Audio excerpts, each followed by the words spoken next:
बहुजन समाज के लोगों को एक पैगाम देना चाहता हूँ, छोटे छोटे झगड़ों में उलझो नहीं, सारे मारे जाओगे। विश्वविद्यालय बचाना है तो दूसरा साथ नहीं दे रहा, वो पॉलिटिकल पार्टी चक्कर में दोनों एक नहीं हो रहे। समाज में तो एक हो जाओ, चलो पॉलिटिकल लड़ाई जब लड़नी होगी तो अलग अलग लड़ लेंगे, समाज में तो एक हो जाओ, वरना किसी का बचाने लायक कुछ बचेगा नहीं। ये इस देश के लोगों के लिए एक लिटमस टेस्ट भी है, और हम लोग जैसे लोग पिछले कई वर्षों से सामाजिक न्याय की जो लड़ाई लड़ रहे हैं, वे बार बार एक सवाल उठाते हैं कि जिस देश में मीडिया में बहुजन SC ST OBC नहीं होंगे, जिस देश में जुडिशरी में SC ST OBC नहीं होंगे, विश्वविद्यालयों में SC ST OBC नहीं होंगे, या महिलाएं हर जगह जोड़ लीजिए, वो देश सबका नहीं बन पाएगा। जहाँ सबका प्रतिनिधित्व और हिस्सेदारी नहीं होगी, वहाँ न्याय की उम्मीद कम हो जाती है। इस घटना ने इस बात को साबित कर दिया है। ये सबके लिए सबसे बेहतर होता कि जाति जनगणना होती, ताकि पूरे देश का एक एक्सरे, एक फुल बॉडी चेकअप आ जाता कि विश्वविद्यालय में कौन है, कितना है, जुडिशरी में कितना है, मीडिया में कितना है।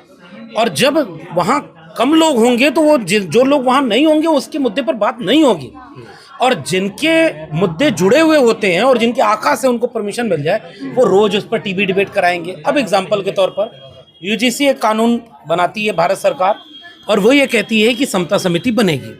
समता समिति में जो बात नहीं लिखी है या आधी अधूरी अस्पष्ट है, उसको लेकर देश में एक छोटा सा तबका सड़क पर उतरता है, प्रधानमंत्री नरेंद्र मोदी को उनकी जाति के नाम पर गाली देता है, उनको कब्र खोदने के नारे लगाता है, और देश में गधा घोड़ा का उपमान बना करके इस देश के संवैधानिक ढांचे पर हमला करता है। मीडिया में फुटेज पाता है, प्राइम टाइम डिबेट होती है, और कोर्ट में तुरंत सुनवाई मिल जाती है। SIR जैसे मुद्दे पर कोर्ट रोक नहीं लगाएगा, लेकिन इस मुद्दे पर पहली ही सुनवाई में कोर्ट ने रोक लगा दी। ये क्रोनोलॉजी क्या कहलाती है? उसके ठीक बाद आज जब हम यहाँ पर खड़े हैं पूरे देश के विश्वविद्यालयों में, और मैं तो विश्वविद्यालयों में जुड़ा रहा हूँ, हमने तो शायद इस तरह के किसी आंदोलन को खुद नहीं इनिशिएट किया। अब तो इस देश के SC ST OBC समाज के लोग इतने जागरूक हो गए हैं कि उन्हें ये समझ में आया कि ये तो बहुत गलत हुआ है, और गलत होने के नाते इस बात को लेकर के सबसे ज़्यादा सवाल वो कर रहे थे कि सड़क पर उतर गए। पटना में अरवल, बक्सर, भागलपुर, जितने भी पटना के बड़े बड़े एजुकेशनल हब्स हैं, सब में आंदोलन हो रहा है। इलाहाबाद, गोरखपुर, BHU, लखनऊ में पुलिस उठा ले गई। गोरखपुर में वो जो निवर्तमान अध्यक्ष था, कॉलर पकड़ करके जो गालियां दी। उसके बाद पटना में लाठीचार्ज कर दिया, इलाहाबाद विश्वविद्यालय में हमला कर दिया कुछ लोगों ने प्रोटेस्ट करने वालों पर। दक्षिण भारत के कई विश्वविद्यालयों में आंदोलन हुआ। टीवी पर एक नीचे जो फुट नोट चलता है ना, उसमें भी नहीं चला, टिकर उसमें भी नहीं चला कि इस देश के SC ST OBC हजारों की तादाद में सड़क पर उतरे। इसलिए मैं कह रहा हूँ, जुडिशरी में जो जज ने ये फैसला दिया वो उस कमेटी का सदस्य था। मैं जहाँ से बात शुरू किया वहीं ख़त्म कर रहा हूँ कि जब तक जाति जनगणना नहीं होगी इस देश में, जब तक हर एक संस्थान में SC ST OBC महिला सबका भागीदारी नहीं होगी, ऐसे ही भेदभाव दिखते रहेंगे, तो कल को तो ये नारे लगने लगेंगे कि जुडिशरी में भी आरक्षण लागू करो। क्यों नहीं करोगे भाई? तुम्हारी सरकार बता रही कि 78% जज केवल जनरल कैटेगरी के हैं हाई कोर्ट में, तो उनकी आबादी कितनी है इस देश में? मैं तो आरोप लगाता हूँ 2% है। तुम जाति जनगणना करा बता दो, 10% भी होगी, 10% के 80% जज, और जो 80% 90% है आबादी, उसके जज नहीं होंगे, उसके मीडिया में लोग नहीं होंगे, उसके लोग विश्वविद्यालय में नहीं होंगे। तो ये देश इतना बटा हुआ है, इतना विभाजित है, जो BJP की सरकार इसे और बांट रही है, और ये खतरनाक है। लेकिन वो तो ये कह रहे हैं, आरोप लगाते हैं कि ना तो मीडिया में इनके पास टैलेंट है, ना प्रोफेसर बनने का, हाँ, ये योग्य नहीं है। EWS आरक्षण संविधान के अनुच्छेदों में जिस आधार पर आरक्षण देने का प्रावधान था, उसके खिलाफ जाके आया। आरक्षण कोई गरीबी उन्मूलन कार्यक्रम तो है नहीं, लेकिन EWS को गरीबी के आधार पर लाया गया। अब उसमें तो कौन लोग हैं? केवल जनरल कैटेगरी के कम से कम 50 मेरे पास ऐसे रिजल्ट हैं जिसमें उनका cut off SC ST OBC के नीचे चला गया। तो ये सारे मेरिट वाले कहाँ चले गए? वो तो कह रहे हैं गधों को घोड़ा बनाना चाह रहे हैं। हम इस बात से बिल्कुल सहमत नहीं हैं। गधे अलग होते हैं, गधों का भी सम्मान, बिहार गुजरात में गधों का सम्मान होता है, प्रचार होता है गधों को देखने आइए। तो गधों की अपनी भूमिका है, घोड़ों की अपनी भूमिका है। कुछ लोगों से मैं गुजारिश करूंगा कि इंसान हो, इंसान बने रहो। इंसान और इंसान में जो बंटवारा है, इसके खिलाफ संविधान, बाबा साहब अम्बेडकर का संविधान हमारे लिए बंटवारा खत्म करता है। तो ये मेरिट, हाँ, ये मेरिट का जो तर्क है, ये बेहद वाहियात तर्क है। मेरिट वाले दिल्ली विश्वविद्यालय में गोबर लीप करके एसी का विकल्प बना रहे हैं। मेरिट वाले जबलपुर यूनिवर्सिटी में जा करके 3.5 करोड़ रुपया गोबर गौमूत्र खरीदने में खर्च कर रहे हैं। मेरिट वाले टीवी पर बैठ करके देश में दंगे का माहौल बनाने के लिए मीडिया में अखबार चला रहे हैं, इलाज करा रहे हैं। मेरिट वाले, सही कहा आपने कि गौमूत्र में हल्दी मिलाकर कैंसर का इलाज करा रहे हैं। मेरिट वाले हैं ये सब। मेरिट वालों का बहुत मेरिट हमने देख ली। मैं तो बहुत धन्यवाद देता हूं कि दंगा कराने वाली मीडिया में, सच छिपाने वाली मीडिया में, नफरती एजेंडे में, विश्वविद्यालय में ये जब जो जितनी बर्बादी हो रही है इसकी पॉलिसी बनाने वालों में, जुडिशरी में, इसमें बहुजन कम है, शायद नहीं के बराबर है। तो ये मेरिट वाले ही देश का बर्बाद। अगर ये मेरिट का ही चक्कर होता तो दुनिया में इन सभी संस्थानों का पहले नंबर पे नंबर आता। 328 नंबर ही नहीं है कहीं। गलत ना हूँ तो पहली यूनिवर्सिटी दिल्ली यूनिवर्सिटी है। QS वर्ल्ड रैंकिंग होती है विश्वविद्यालयों की। तो IIT IIM कुछ हैं 2-4 जो आपकी इज्जत बचाए हैं, वो 150-200 ऐसे हैं। यूनिवर्सिटी पहली कौन सी है? दिल्ली यूनिवर्सिटी, और वो भी गोबर लिपने के पहले वाली। अब आप नया बिल ले आ रहे हो UGC को खत्म करके, विकसित भारत शिक्षा अधिष्ठान, और सब अंबानी अडानी को बेच रहे हो। कल को ये सारे विश्वविद्यालय में ऐसे ही फंडिंग नहीं देंगे तो ये जो 328 पर दिल्ली विश्वविद्यालय है वो गिरा नहीं, वो वहीं है। वो जब मंडल लागू नहीं हुआ था तब भी वहीं थे, आज भी वहीं। मंडल लागू हो गया तब भी वहीं है।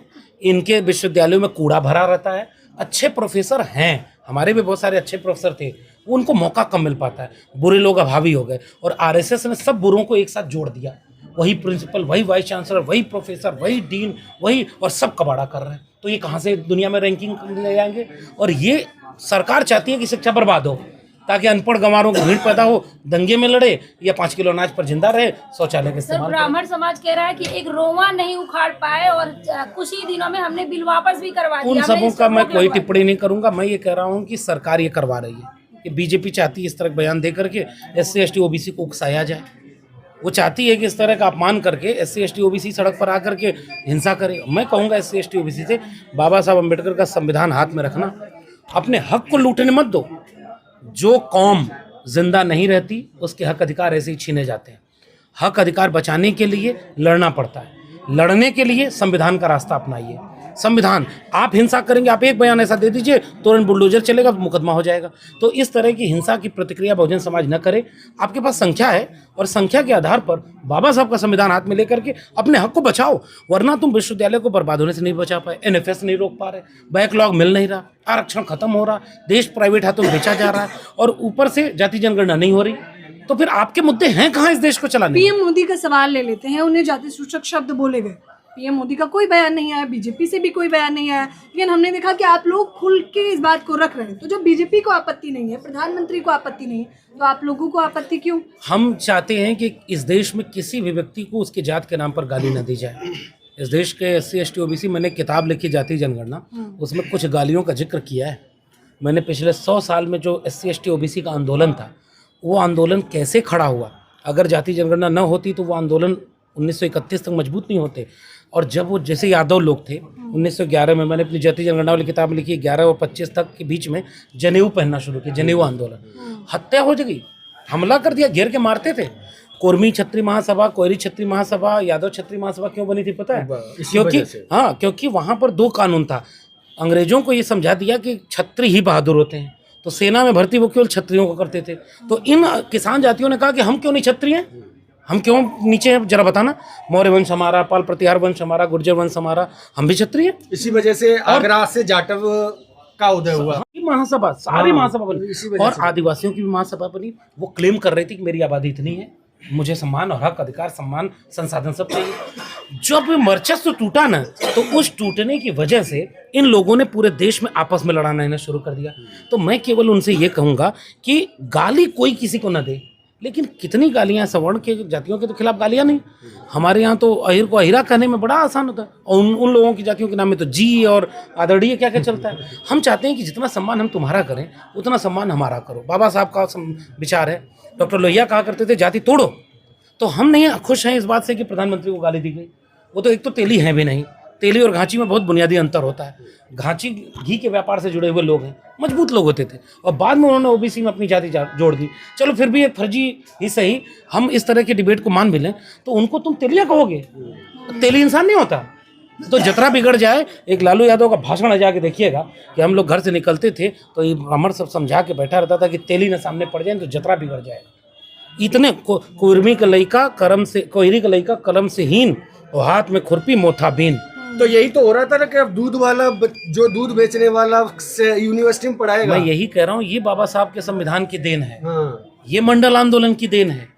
ये बाबा साहब के संविधान में यही तो तय किया, इसीलिए वो सब उसको बदलना चाहते हैं कि जिनको हम दबा के रखना चाहते थे संविधान ने उनको बराबर का मौका दे दिया। तो समानता के विरोध में करते हैं ये, इनको पसंद नहीं आता। जैसे इनके आइकॉन लखनऊ में 3 मूर्ति बनाई और यही लोग थे जो मायावती जी जब मूर्ति बना रही थी तो उसका विरोध करते, पैसे की बर्बादी हो रही है। जब लोहिया पार्क और जनेश्वर मिश्रा पार्क बना तो कह रहे थे कि पैसे की बर्बादी हो रही, और वहाँ किसका पार्क बना है 3 लोगों का, और कितने करोड़ की मूर्ति लगी है। क्या तो इसमें तो मीडिया भी चुप था। मीडिया तो नहीं का है, जिसका दाना उसका गाना।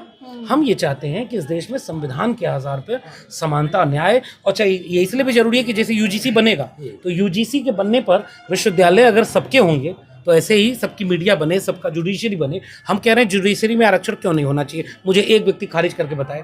मैं यहाँ से पूरे देश के सामने एक मांग रखता हूँ कि जहाँ यूजीसी के बच्चे जा रहे हैं आंदोलन करने, उस मांग में शामिल करो। पहली मांग कि यूजीसी और सख्त बनाकर लागू करो। नंबर 2, जाति जनगणना तुरंत गैजेट नोटिफिकेशन जारी करो। आज तक सरकार ने एक बार लिखित नहीं दिया है कहीं कि हम जाति जनगणना कराएंगे। तुम धोखा दे दोगे, हमको क्या पता। तो जाति जनगणना कराओ। तीसरा, एनएफएस, अगर एक व्यक्ति भी SC ST OBC का एनएफएस हुआ तो उसके ऊपर मुकदमा चलाओ, इसका प्रावधान बनाओ ना। अगर चौथा मांग कि जितना बैकलॉग शॉर्टफॉल है सब जारी करो, सब लगाओ। और जुडिशरी में क्यों नहीं रिजर्वेशन दोगे, मीडिया में क्यों नहीं रिजर्वेशन होना चाहिए, तो सब जगह सबकी भागीदारी है। यादव जी, एक सवाल और है जो सबसे इम्पोर्टेंट है। आपने बहुत बड़ी बड़ी बातें की, मांग की, लेकिन जब आपको शमशान में जगह नहीं दी जाती, और आप तो विश्वविद्यालय की और सुप्रीम कोर्ट तक की बात कर रहे हैं, और हम कर रहे हैं जिसको विश्वविद्यालय में भी जगह नहीं दी गई। सच बात है, जो बोलेगा वो मारा जाएगा, और बोलेगा जो, उसी ने इतिहास बदला है। डॉक्टर अंबेडकर चुप हो गए होते, सयाजी बाग में जा कर के रोए थे। 10 दिन नौकरी, वेटिंग फॉर वीजा, सबको पढ़नी चाहिए, रहने को घर नहीं, ये नहीं वो नहीं, चले जाते विदेश। ये तो बड़ा खराब देश है। मैं तो इतना टैलेंटेड हूँ, सारी ओरिजिनल डिग्री भी थी। लड़े ना, फैसला किया ना कि यहीं रहूँगा, लड़ूंगा। डॉक्टर राम मनोहर लोहिया तो सवर्ण बिरादरी से, सामान्य वर्ग से आते थे, लेकिन विचार से समाजवादी थे। यहीं खड़े होकर के लड़े, जाति तोड़ो, उनके अपने लोगों ने उनको किनारे कर दिया। तो जितने लोग लड़े उन्हीं ने हमारे लायक कुछ बनाया। फूले को घर से निकाल दिया, सावित्रीबाई फूले दोनों बाहर जाके चले गए, पोस्टर लगवा दिया। एक किताब में बार बार कहता हूँ, सुनील खिलनानी, उसमें कार्टून बना करके लिखा हुआ है हाँ, कि भाई जो पोस्टर वहाँ के सड़कों पर लगा दिया गया था कि धर्म विरोधी काम कर रहे हैं, सब शिक्षा दे रहे हैं, फिर भी फूले रुके नहीं। शाहू ऑफ इंडिया में भी बोलते हैं, आइडिया शाहू जी महाराज के विरोध में वहाँ कितना, जहाँ उसके बाद जब राजाओं की बैठक हुई, जब उन्होंने 1900 में आरक्षण दे दिया, उसके बाद उनका विरोध करने लगे थे सब। अब मैंने ये जाति जनगणना वाली किताब में जब खोजा तो पाया कि मैसूर रियासत थी, उसमें यादव लोगों का एक दूसरा गोत्र है, वो रिजर्वेशन दे रहा था, मिलर कमेटी बना रहा था, और उसमें केवल ओबीसी को रिजर्वेशन नहीं दे रहा था, SC ST OBC तीनों को। इन्होंने इतिहास ही नहीं पढ़ने दिया, इसीलिए तो कि बहुजन एक ना हो जाए। मंडल आंदोलन लागू करने के लिए बसपा ने जो आंदोलन किए थे, 4 लोग उसमें गाजीपुर में मारे गए। क्यों नहीं इसको बताते कि ये हमारी एकजुटता थी। रामविलास पासवान लड़ रहे थे, शरद यादव, मुलायम सिंह यादव, लालू यादव के साथ, कोई कांशीराम, कोई रामविलास पासवान, कोई नीतीश कुमार भी खड़ा था, कोई करुणानिधि भी खड़ा था। तो ये जो इतिहास हमारा है वो अपने आप जोड़ने का है। लेकिन आंदोलन कैसे करेंगे, आप लोगों पे तो लाठी चार्ज हो रही है। होने दीजिए, जेल में डालो, लेकिन हमारे जैसे लोग न लाठी से, न गोली से, और न जेल में डालने से डरते हैं, क्योंकि हमारा रास्ता गलत नहीं है।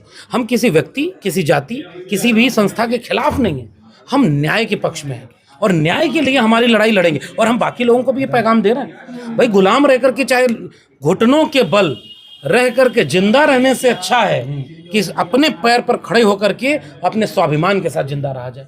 इसीलिए बात ये कहा गया, स्लोगन बहुत है कि गीदड़ की तरह 100 साल जीने से अच्छा है शेर की तरह कुछ ही दिन के लिए जियो। और मैं ये बात उकसा नहीं रहा हूँ, मैं ये इसलिए कह रहा हूँ कि ऐसा जिन जिन लोगों ने लड़ाई लड़ी उसका फायदा हमने लिया है। अगर हमारे पुरखे न लड़े होते तो हम यहाँ तक नहीं पहुँच पाते। 25 साल बाद हमारे आने वाली नस्लें जब पूछेंगे कि तुम्हारे सामने यूजीसी बर्बाद हो रही थी, तुम्हारे सामने संविधान बर्बाद किया जाता, आरक्षण खत्म किया जाता, जुडिशरी में तुम्हारे लोग जा नहीं रहे थे, पूरा देश तुम कर क्या रहे थे, मैं कहूँगा ना कि कम से कम मैं सड़क पर किताब लिख करके और आंदोलनों में खड़े होकर के उसका विरोध कर रहा था। लक्ष्मण जी, क्या आपको लगता है हिस्ट्री दोबारा रिपीट कर रही है कि जब पहली बार यूनिवर्सिटीज में ओबीसीज को आरक्षण मिलता है तो उसी आर्ट फैकल्टी के सामने जनरल कैटेगरी के लोग सब्जी बेचते हुए दिखाई देते हैं, जूता पॉलिश करते हुए दिखाई देते हैं, सांकेतिक प्रदर्शन करते हैं और आज भी लगभग वैसे ही प्रदर्शन देखने को मिल रहे हैं। क्या हिस्ट्री रिपीट कर रही है खुद को? नहीं, हिस्ट्री बिल्कुल रिपीट नहीं कर रही है। कैसे? मंडल के समय तो SC ST OBC बहुत कम थे कैंपस में, कम थे। 2 किताबें, अब एक तो मैं अपनी किताब बोल दूं, मैंने 3 चैप्टर मंडल आंदोलन पे लिखे हैं। सड़क पर उतर गए आंदोलन करने, क्रांति चौक बनाया था और वहां पर पूरा मंडल विरोधी आंदोलन का गढ़ था। DU, JNU और एम्स। आज उन सब जगह पर बहुजन लोग इतने पहुंच गए हैं कि वो हिस्ट्री तो रिपीट नहीं करेंगे, नंबर 1। नंबर 2 ये है कि हाँ, कोशिश सत्ताधारी दल की, कोशिश वर्चस्वशाली समूहों की यही है कि वे जैसे मंडल का विरोध किए वैसे इनका भी विरोध कर दे। एक बात और जोड़ दूं, ये केवल UGC तक रुकेगा नहीं। आपने पूरे देश में डिबेट क्या की कि समानता जब संविधान से आ गई तो असमान नीति क्यों बना रहे हो, जाति के आधार पर बांट के रहो। कल को इसी तर्क से कहेंगे SC ST एक्ट क्यों बनाया है जाति के आधार पर, फिर कहोगे कि रिजर्वेशन जाति के आधार पर क्यों दे रहे हो। ये तर्क आगे बढ़ेगा, लेकिन मंडल वाला दौर नहीं है। उस समय मीडिया में हमारे लोग नहीं थे, आज सोशल मीडिया है ना।